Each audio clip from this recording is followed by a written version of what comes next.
নমস্কার বন্ধুরা, মিনুর রান্নাঘরে আপনাদের স্বাগত। চলে এলাম নতুন একটা রেসিপি নিয়ে। আজকের আমি কিছুটা দেশি কচুর ডাঁটা কেটে নিয়েছি।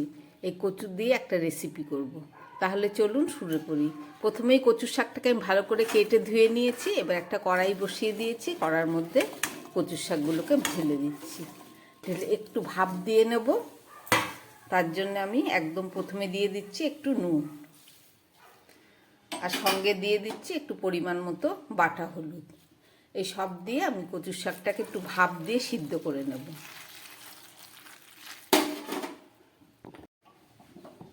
নুন হলুদ দেওয়া হয়ে গেছে। এবার গ্যাসটাকে অন করে দিলাম, একটা ঢাকা দিয়ে দিচ্ছি। এবার একটু একটু সিদ্ধ হোক, তারপরে ফেরত এসে দেখাচ্ছি। কচুর শাকটা সিদ্ধ বসিয়েছিলাম, এবার ঢাকাটা খুলছি।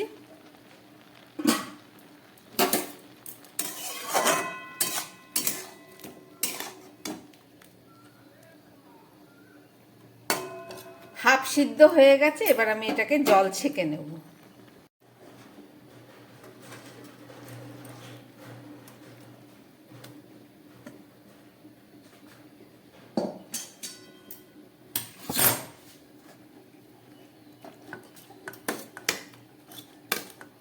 চিপে চিপে এটাকে পুরো জলটাকে ছেঁকে নেব, তারপরে রান্না করে দেখাচ্ছি। কচুর শাক রান্না করার জন্য একটা কড়াই বসিয়ে দিয়েছি। আমি তার মধ্যে দিয়ে দিচ্ছি পরিমাণ মতো তেল।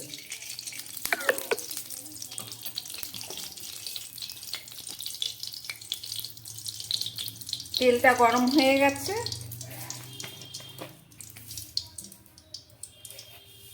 এর মধ্যে দিয়ে দিচ্ছি একটু কালো জিরে, আর দিয়ে দিচ্ছি কিছুটা কেটে রাখা রসুন।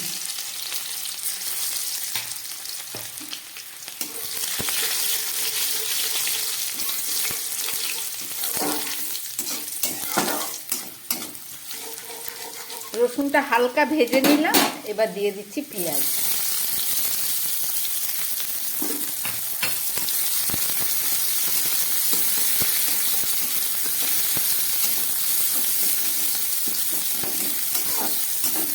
পেঁয়াজ রসুনটাকে এবার একটু ভেজে নেব।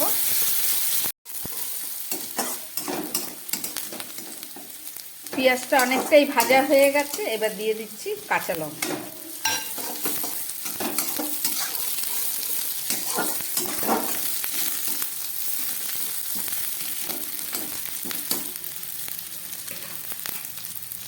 পেঁয়াজ রসুন ভাজা হয়ে গেছে। এবারে এই কচুর শাকটা দিয়ে দিচ্ছি।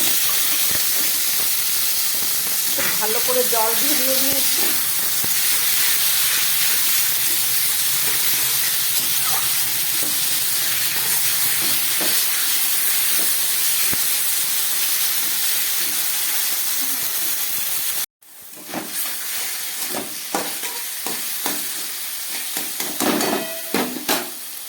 এবারে দিয়ে দিচ্ছি একটু হাফ চামচ জিরের গুঁড়ো,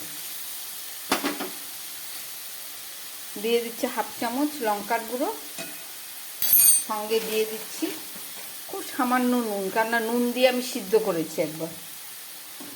এবার এটাকে খুব ভালো করে গ্যাসটা একটু জোরে দিয়ে এটাকে নেড়ে নেড়ে এখন ভাজা করতে হবে।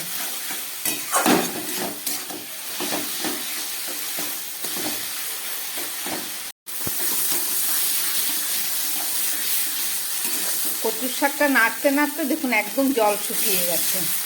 রান্নাটা আমার একদম রেডি। এবার নামিয়ে ফেলবো।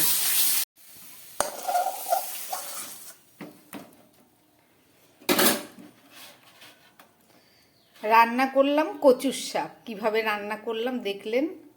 এটা খেতে দারুণ সুস্বাদু হয়। বানালাম দেখলেন। যদি ভালো লাগে চ্যানেলটাকে লাইক করবেন, সাবস্ক্রাইব করবেন। নমস্কার, সবাই সুস্থ থাকবেন, ভালো থাকবেন।